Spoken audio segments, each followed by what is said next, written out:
Hi hello मैत्रिणी, good morning. Shri Swami Samarth. मैत्रिणी, हे ना माझ्या पाडव्याच्या दिवशीची रुटीन आहे.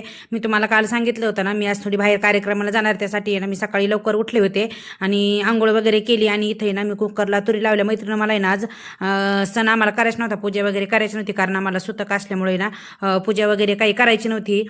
त्यामुळे ना मी काही पुरणपोळी वगैरे काही केलं नाही आणि बाहेर पण जायचं होतं. बाहेर मी एकटी जाणार होते, मी आणि छोटा बेबी जाणार होते. मालक आणि दादा आहे ना, त्यांना दोघं पण घरी थांबणार होते. मालकाला सुट्टी नव्हती. दादा म्हटलं आई मी येणार नाही, आता मी स्वयंपाकाला लागलेली आहे आणि इथे ना मी कुकर वगैरे लावून येणे केसाला थोडे हेअर सिरम करून घेते. मी ना 15 दिवसातून 8-10 दिवसातून एकदा करत असते. पा इथे ना कुकर लावून झाला आणि मी भाजीची तयारी करून घेत आहे, कारण कुकर थंड होतोय तोपर्यंत म्हणलं भाजीची तयारी. आणि थोडे भांडे होते ते पण घासून घेतले, भांडे घासून झाले आणि इथे ना मी लगेच भाजी फोडणीला टाकीत आहे. मला अजून चपात्या वगैरे पण करायच्या आहे, त्यांच्या दोघापुरता स्वयंपाक करायचा आहे. मैत्रिणी, मी कुठे बी जाताना काय करत असते, जायचं म्हटलं ना पहिलं दादाची आणि मालकाची पोटाची सोय करून जात असते, तेव्हाच मी घर सोडते. तसं मी कुठेही जात नाही, त्यांना जेवण स्वयंपाक वगैरे करून ठेवल्याशिवाय.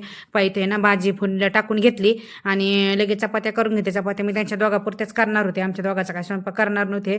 आम्हाला संध्याकाळी बी यायला पण लेट होणार होतं. हे पा मी ना आता इथं चपात्या करून घेतल्या. चपात्या करून घेतल्यास नंतर माझे केस पण सुकले नव्हते. मी काय केलं, केस पण थोडे ड्राय करून घेतले. म्हणलं अजून, कारण लवकर उठले होते थोडी आणि केस पण गार होते. म्हणलं नंतर गाडीत बसल्याच्या नंतर आहे ना सुकायचे नाहीत, म्हणून म्हटलं इथंच ना ड्राय करून घेते, कारण केस दाट असल्यामुळे ना पटकन माझे सुकत नाहीत. आणि मालक पण उठले होते, मग त्यांना म्हटलं तुम्हाला नाश्ता करून देऊ का, ते म्हणजे असला टाईम ते दे. मग टाईम होता थोडा, मग मी त्यांना पण नाश्ता करून दिला. आणि हे आता आम्ही इथं ना तयार होऊन जाण्यासाठी निघालेलो आहेत. भाव आला होता घ्यायला, त्याच्यासोबत गेले होते. हे इथं आम्ही पोहोचलो होतो. आम्हाला उस्तरी ना भरपूर पाहुणे आले होते, ते ना सगळे आले होते. मैत्रिणी, माझे ना मामाच्या मुलांनी पेट्रोल पंप टाकलेला आहे, ते पेट्रोल पंपाचं आहे ना ओपनिंग होतं पाडव्याच्या दिवशी, त्यामुळे ना आम्ही सगळे गेलो होतो. तर गावाकडून पण 3-4 गाड्या आल्या होत्या आणि इथले पण आम्ही सगळे पाहुणे गेलो होतो पुण्याचे. त्याने ना बारामतीला पेट्रोल पंप टाकलेला आहे, त्यामुळे ना त्याचं ना पाडव्याच्या दिवशी त्याचं ना ओपनिंग होतं आणि सुट्टी पण होती.